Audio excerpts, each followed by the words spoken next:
回来修空调。刚我查了一下，我那个是吹的冷风，吹的那个室温的风，然后我刚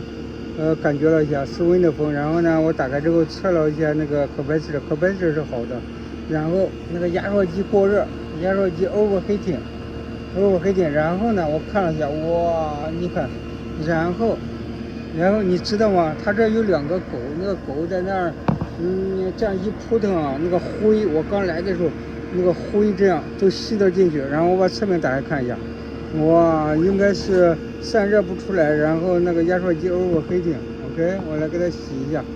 你看，哇，等一会儿打开这边看一下。OK， 等我给它打开了，打开之后。然后这边尤其是这边里面完全糊住了，这边稍微有一点可以进气，因为它有2个狗，你看那个狗，它在那个狗一扑棱，然后呢，它这第二次往里一吸，然后呢，所以呢都给挡住了，全是灰，这压缩机 overheating， 哇，特别烫，OK。现在用 water hose 给它冲一下，给它洗一下。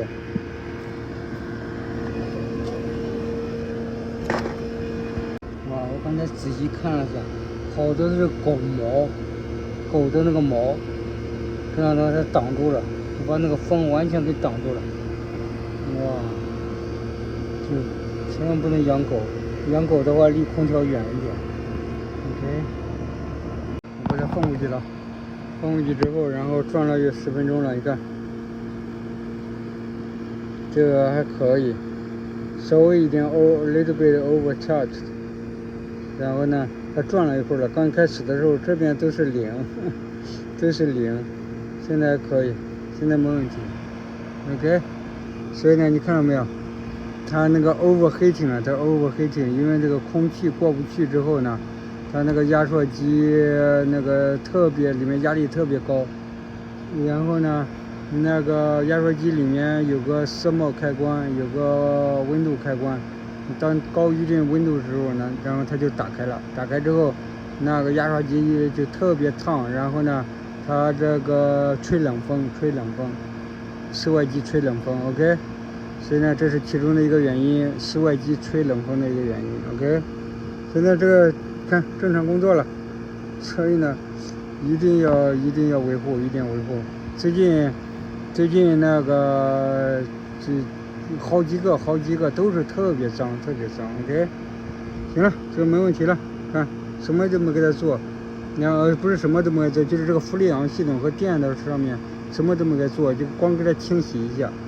你看到没有？这是easy fix，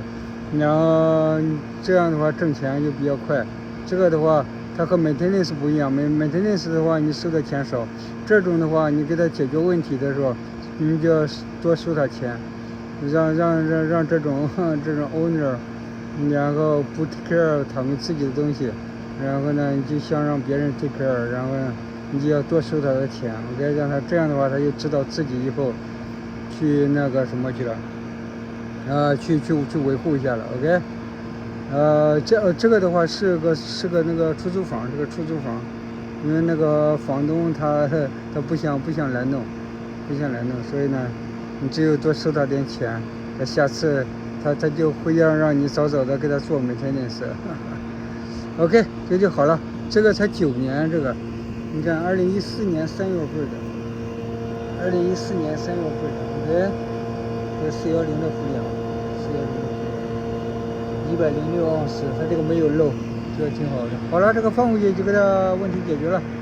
我把我的配置拿下来，这个就解决了。